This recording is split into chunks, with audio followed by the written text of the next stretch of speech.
Stand pads. Yeah, I thought today was okay. I didn't think it was great. I'd like to see a little bit more physicality early in practice. They picked it up at the end when we got to a live setting, meaning we were full tackle, which we did some today at the end of practice. But and it picked up some then. Again, I think trying to develop the physical mentality that we need. I think we're ways off. So the effort was good most of the day. The physicality was okay at best, in my opinion. And I feel like towards the end we picked it up some. But they know what to expect. And Wednesday we expect it to be more physical and more of what we want. Clint wasn't throwing early. Has he got any kind of problem? Well, yeah, just they've thrown a lot of balls. And his shoulder is just sore. So we're just watching it, being smart, with it as we move forward. Gabe Wright. Gabe Wright got an injury last practice that's going to sideline him for the rest of spring, and so he won't be back in the spring. We expect him to be back in the fall. Did everyone make it out of practice today? There was probably some bumps and bruises in there somewhere, but we'll know more, a little bit later today. So where Emery's new ice time yesterday too. I mean, they all got to get everything iced every day. So, but Emery, took every snap today. Just talk about with Gabe and now Ken Cardinal out there. This spring now becomes even bigger for Blackson and Brian Niles and Devontae, those guys at defensive tackle. Well, there's no question. We got some young guys at that position that need the reps anyway. But those young guys are going to have to step it up in terms of number of reps. And, we expect a lot from Angelo and Devontae for sure. They both played. And so, again, yes, as the numbers dwindle, some of these guys are just going to have to step up. What's your timeline on making a decision on some of the ball lines? In terms of what? Just in terms of where they stand as one of those. The same timeline for everybody else on our team.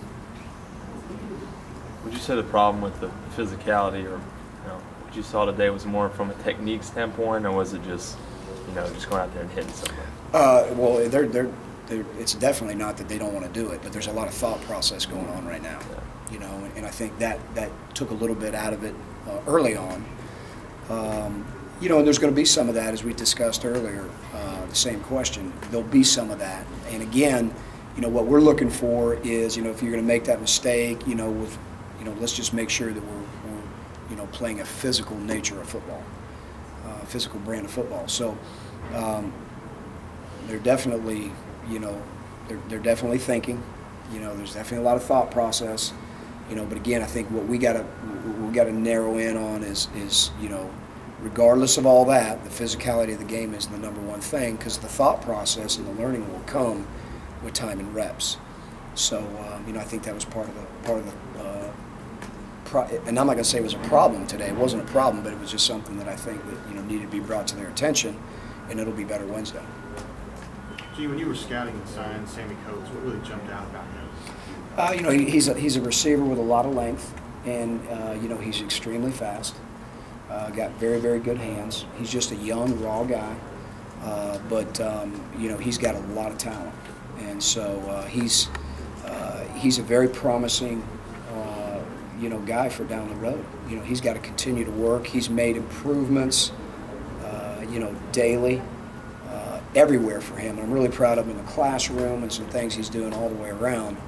And he'll develop day by day. He'll develop, but he's definitely got the tools and he's got the desire to be a good wide receiver in the league. So I'm looking forward to his development actually. Gene Anthony Swain obviously made a lot of physical gains. I guess you got to see him play linebacker wide today. Just kind of, where do you see him standing right now? He's got a long way to go. The mental part of the game is where he is very challenged right now in terms of, he's been a safety in high school, and then last year, basically got redshirted.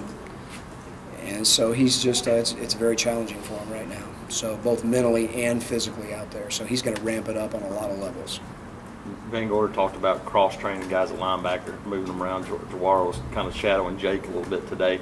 As a ex-defensive coordinator, how important is it for him to see those guys with his own eyes to kind of see where he thinks guys may fit at linebacker? Well, I mean, it's obviously it's the most important thing he does, in terms of, us evaluating players. Brian's got to see what guys can and can't do. You start him out at a position hoping that this is what he can do and what he can be, and then they either confirm that notion or not, and so there will be some guys that probably at the end of the day end up moving around based on, the ability of what they can do physically and, the mental part of the game. What are they able to do mentally, or what are they going to get handicapped by, or mentally what is going to, be their mental handicap, and all that plays, a part in who's going to play where. So moving guys, cross-training them, looking them at different positions, some at nickel, some at dime, all of that is going to be, an ongoing process for Brian, the defensive staff, and, all of us.